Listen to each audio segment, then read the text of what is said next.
Welcome back to lecture number 2 of current electricity.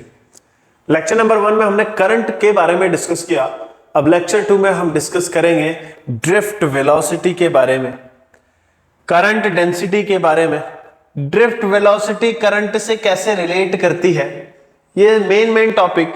Mobility क्या है, conductivity क्या है, ये सब आज के लेक्चर में हम कंप्लीट करने वाले हैं। बहुत इंटरेस्टिंग होने वाला है आज का लेक्चर, क्योंकि करंट के फ्लो में जो इलेक्ट्रॉन्स मूव करते हैं, है ना, करंट जो बन रहा है वो it's a motion of electrons. वो इलेक्ट्रॉन्स वायर में किस वेलोसिटी से मूव करते हैं, ये होती है ड्रिफ्ट वेलोसिटी। आज पता चलेगा कि इलेक्ट्रॉन्स वायर के अंदर कितना फास्ट मोशन कर रहे हैं। तो आज का लेक्चर आइए शुरू करते हैं। मैं हूं निखिल काम्बोज और स्वागत आप सबका एडुग्राम के यूट्यूब चैनल में। Let's the lecture begin. अब क्योंकि हमने थ्योरी ऑलरेडी काफी सारी कर ली है, तो आज मैं डायरेक्ट टॉपिक पे आ रहा हूं and the topic is my drift velocity. सबसे पहले तो इसकी डेफिनेशन है ना, व्हाट इज ड्रिफ्ट वेलोसिटी या what do you understand by drift velocity. तो it's the velocity, it's the velocity with which electron moves in the wire carrying current। Current carrying wire में electrons किस velocity से move करते हैं, उस velocity को, उस एवरेज वेलोसिटी को ड्रिफ्ट वेलोसिटी कहते हैं। डेफिनेशन इतनी ही है। यहां पर मैंने दो अलग अलग डायग्राम लिए, यहां से समझने की कोशिश करते हैं। मान लो ये एक मेटल का पीस है, let's say it's a metal piece. अब देखो मेटल्स में चार्ज कौन, करंट कैरियर्स कौन होते हैं? It's the free electrons. Free electrons are responsible for carrying current. Let's say metal का पीस, जैसे ये मान लो एक आयरन की रॉड मेरे हाथ में है। अब इस आयरन की रॉड में बहुत सारे फ्री इलेक्ट्रॉन्स हैं, huge number of free electrons. Metals की फ्री इलेक्ट्रॉन डेंसिटी वैसे ही बहुत हाई है। तो ये जो इलेक्ट्रॉन्स हैं रूम टेम्परेचर पे क्या करते हैं, बहुत सारी हीट एनर्जी एब्जॉर्ब करने की वजह से, bye virtue of the heat energy of the environment, these electrons continues to drift from one place to another। ये इलेक्ट्रॉन्स हैं कॉन्टिन्यूसली इधर उधर भागते रहते हैं। गर्मी की वजह से, है ना, गर्मी लगता है, हम ही परेशान हो जाते हैं, इलेक्ट्रॉन्स भी परेशान हो जाते हैं। इलेक्ट्रॉन्स परेशानी के मारे इधर उधर भाग रहे हैं, टकरा रहे हैं, एक दूसरे से टकरा रहे हैं, तो और हीट प्रोड्यूस हो रही है, वो जो मटेरियल और गर्म हो गया, है ना, हीट में सब चीज गर्म हो जाती है। तो ये these are in random motion, this is random motion. अच्छा, अगर मेटल के पीस को अगर मैं टच करूंगा तो करंट लगेगा क्या?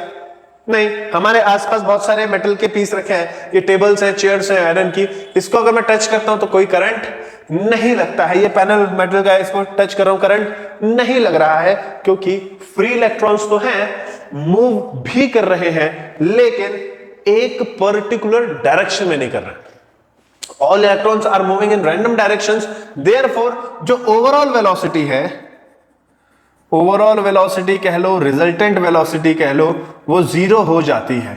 दैट मींस ओवरऑल देखें तो इलेक्ट्रॉन्स आर नॉट मूविंग, अपनी जगह पर इधर उधर इधर उधर ऊपर नीचे हो रहे हैं, लेकिन एक करंट कॉन्स्टिट्यूट नहीं कर पा रहे हैं। बिकॉज अगर मैं एक चेक पॉइंट लगाता हूं यहां पर, तो जितने इलेक्ट्रॉन राइट क्रॉस कर रहे हैं उतने लेफ्ट भी क्रॉस कर जा रहे हैं, तो नेट चार्ज या net flow of charge is zero.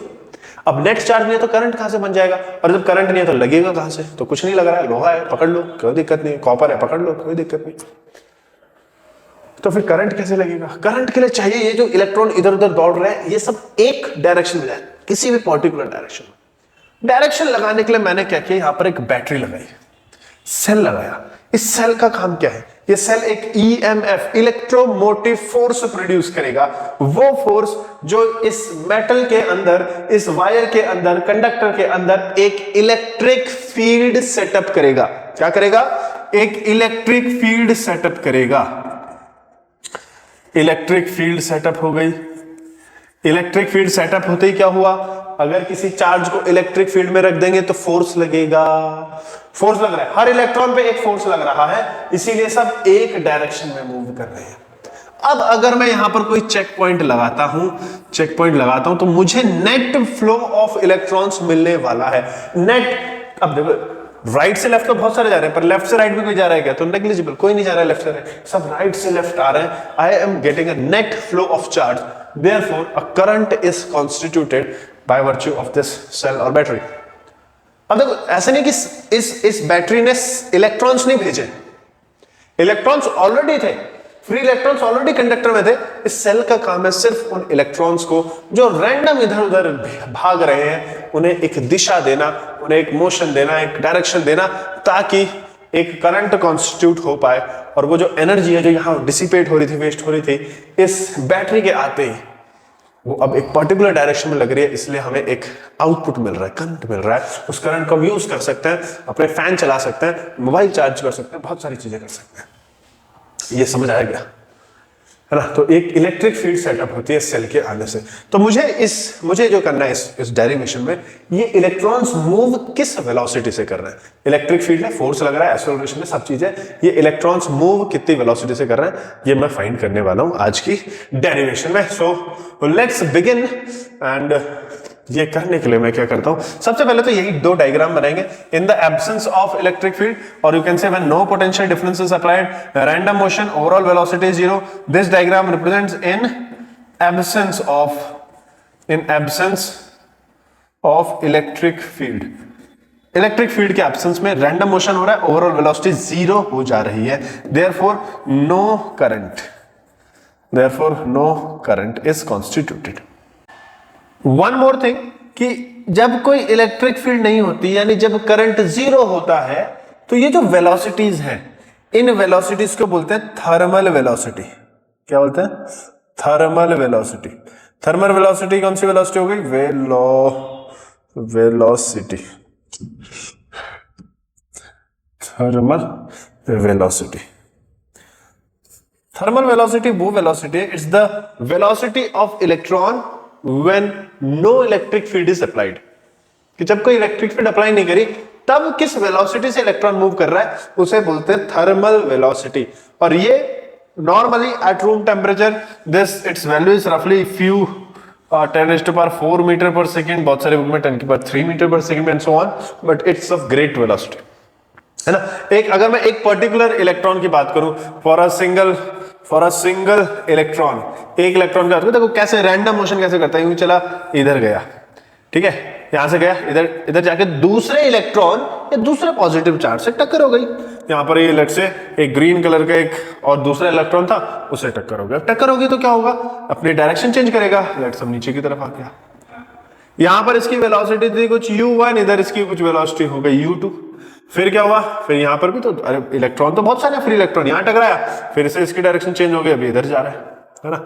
अब ये इधर जा रहा है, अब इसकी वेलोसिटी मान लो u3 हो गई। फिर अब एक बड़ा आ गया, कोई बड़ा इलेक्ट्रॉन आ गया, तो ये बिल्कुल टकरा गया उससे, वापस इधर आ गया u3 वेलोसिटी से।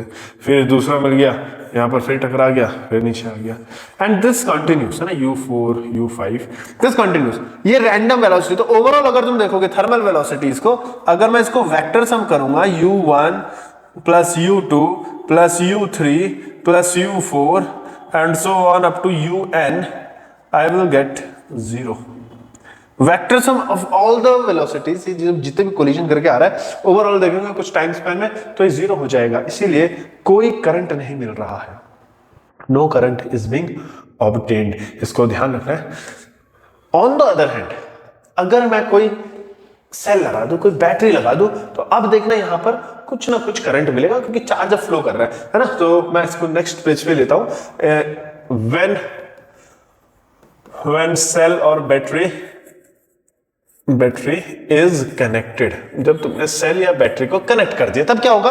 तब होगा कि ईच यू कैन से the electric field is set up in the conductor.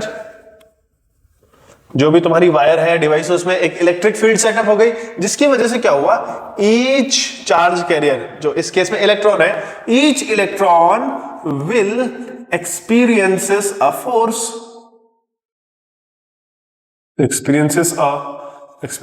force कितना force? F is equal to, force का फॉर्मूला होता है चार्ज टाइम्स इलेक्ट्रिक फील्ड। यहां पर चार्ज क्या है, इलेक्ट्रॉन है, यहां पर इलेक्ट्रिक फील्ड कितनी है, E है, तो F is equals to minus EE। This is the force experienced by each charge।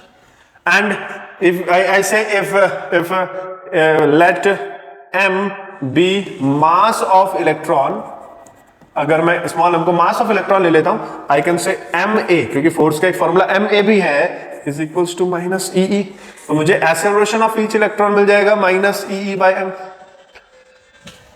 ये जो इलेक्ट्रॉन है, इलेक्ट्रिक फील्ड सेटअप हो गई सेल की वजह से, इस सेल पर इस हर एक इलेक्ट्रॉन पे एक फोर्स लग रहा है। कितना force, minus E times E, जिस वजह से इसमें एक एक्सेलरेशन आ रहा है। कितना acceleration, minus EE by m being the mass of electron.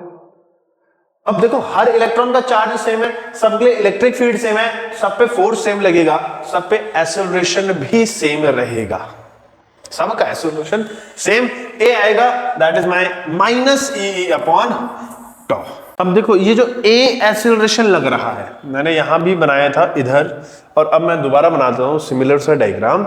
एक इलेक्ट्रॉन अगर मूव करता है, ये मेरे पास कंडक्टर है, ठीक है, और एक इलेक्ट्रॉन मैं कंसिडर कर रहा हूं, सिर्फ एक इलेक्ट्रॉन ये है, इस पे फोर्स लगा इधर, this is the direction of force, electron पे जो फोर्स लग रहा है, तो इधर ही एक्सेलरेशन भी आएगा। अब आगे जैसे ही चलेगा ये मूव करने की कोशिश करी, तो आगे कुछ पॉजिटिव आयन आ गया, या हो सकता है दूसरा इलेक्ट्रॉन आ जाए जिसकी वजह से टकरा जाएगा और ये इधर पीछे या रैंडम डायरेक्शन में जाने की कोशिश करेगा। लेकिन यहां पर फोर्स है, एक्सेलरेशन है, तो ये क्या होगा, थोड़ा बेंड हो सकता है, क्योंकि फोर्स इतना स्ट्रांग, या तो फोर्स इवन स्ट्रांग तो भी है, हल्का फुल्का बेंड हो सकता है ना। फिर आगे आ गया, अब यहां फिर टकराएगा, फिर आगे जाएगा, एट दिस कंटिन्यूस। लेकिन अब एक ओवरऑल बनेगा, है ना, हल्का फुल्का बेंडिंग चलता रहेगा, लेकिन अब एक ओवरऑल वेलोसिटी बनेगी।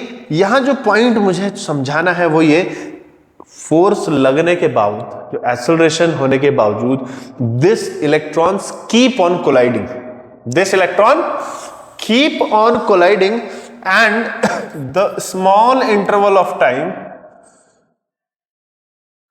the small interval of time in which electron accelerates before suffering another collision,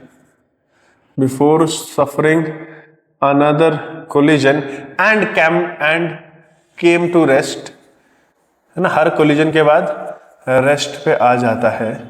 ये जो स्मॉल इंटरवल ऑफ टाइम है, इसे कहते हैं, इज कॉल्ड रिलैक्सेशन टाइम। कौन सा टाइम, रिलैक्सेशन टाइम।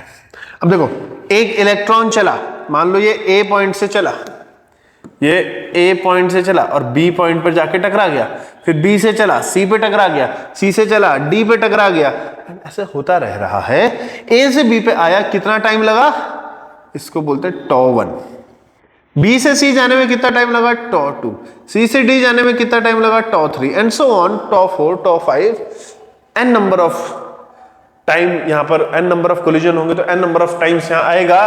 तो एवरेज निकालते हैं हम, क्या करते हैं, हम एक एवरेज रिलैक्सेशन टाइम निकालते हैं, एवरेज रिलैक्सेशन टाइम।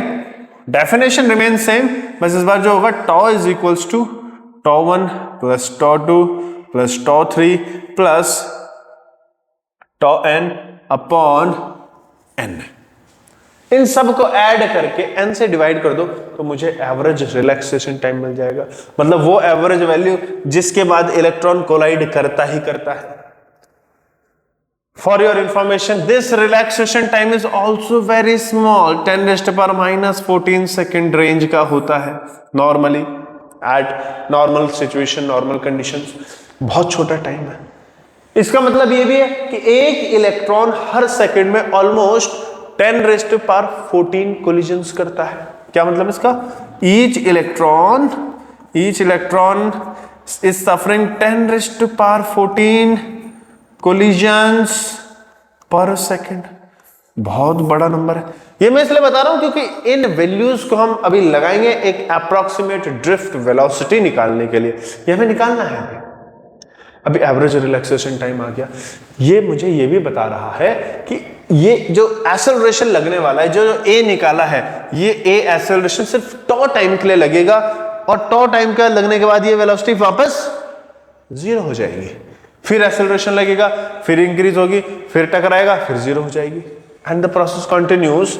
तो मैं ये कह सकता हूं मतलब एक इलेक्ट्रॉन पे अगर मैं लगाता हूं, है ना, फॉर 1 इलेक्ट्रॉन आई हैव, देखो v first equation of motion है ना, by first equation of motion, वो तो याद होगी, 11th बहुत अच्छे से करी थी। v1 is equals to u plus a टॉ1। देखो जरा, v1 equals to u1 plus a टॉ1। u1 initial velocity थी जो मुझे पता है 0 है क्योंकि हर कोलिजन के बाद रेस्ट से स्टार्ट होना है, plus a is the acceleration suffered कितने टाइम के लिए, टॉ1 टाइम के लिए। ऐसे ही v2 निकालेंगे सिमिलरली दूसरे इलेक्ट्रॉन के लिए मैंने v2 निकाला which is u2 plus a tau two and v3 equals u3 plus a tau three and last में vn equals un plus a tau n। ना थोड़ा साफ साफ लिख लेंगे। तो n नंबर ऑफ इलेक्ट्रॉन्स के लिए मैंने वेलोसिटीज निकाल दी। मुझे क्या चाहिए, मुझे चाहिए एवरेज वेलोसिटी। क्या चाहिए, एवरेज वेलोसिटी। तो एवरेज वेलोसिटी ऑफ इलेक्ट्रॉन, है ना, जिसे मैं vd बोलूंगा, इसी को ड्रिफ्ट वेलोसिटी बोलते हैं। vd is equals to v1 plus v2 plus v3, सबको ऐड करते चले जाओ, vn अपॉन n। एवरेज लेना तो आता ही होगा ना, सबको ऐड कर दो और नंबर ऑफ क्वांटिटी से डिवाइड कर दो, vn आ गया।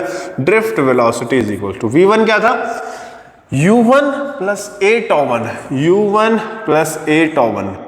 ऐसे v2 कितना है, u2 plus a tau two plus u3 plus a tau three plus un plus a tau n upon, ये बहुत बड़ी बड़ी इक्वेशन, बड़ी क्लास है ना, बड़ी इक्वेशन बनने लग गए हैं। थोड़ा सा मैं इसको सिंप्लीफाई करता हूं, u1 plus u2 plus u3 plus un, ये u वाले तो एक तरफ ले लिए, आ जाओ भैया साइड आ जाओ सारे, प्लस a सबसे कॉमन ले लिया, किससे, a tau one plus tau two plus tau three plus tau n। Tau क्या है, रिलैक्सेशन टाइम, और नीचे तो n चल ही रहा है, मैंने डिस्ट्रीब्यूट कर लिया इसको, दोनों में n सेपरेट कर लिया। अब देखो ये वाली वैल्यू u1 u2 u3 ये तो सब 0 है, this all is 0, drift velocity ये तो 0 है पूरा का पूरा। अच्छा इधर प्लस ये a हो गया, और ये जो वैल्यू है यहां से लेकर यहां तक, what is this, this is my average relaxation time, tau one plus tau two plus tau n upon n, this is average relaxation time. तो मैं यहां पर इसको टॉ लिख लेता हूं, क्या लिख देता हूं, टॉ लिख देता हूं, क्योंकि ये पूरी टॉ के इक्वल है। अच्छा a क्या था मेरे पास, a मेरे पास ये है, this minus E upon m लगा देता हूं, minus E upon m tau, this is the expression for drift velocity. यहां नेगेटिव साइन आया है, सेम यहां फॉर्मूला ऑलरेडी मेंशन्ड है वेक्टर फॉर्म में, यहां वेरिएबल्स मेंशन है, कौन से वेरिएबल का क्या मतलब है। नेगेटिव साइन इंप्लाई कर रहा है कि जिस डायरेक्शन में इलेक्ट्रिक फील्ड है, इलेक्ट्रॉन उसके अपोजिट मूव कर रहा है। अगर ये तुम्हें समझ नहीं आता तो go back and see lecture number 1, नीचे डिस्क्रिप्शन में प्लेलिस्ट का पूरा लिंक दिया होगा। लेक्चर नंबर 1 में बहुत डिटेल में डिस्कस किया मैंने कि इलेक्ट्रॉन अपोजिट क्यों मूव करते हैं to the direction of current.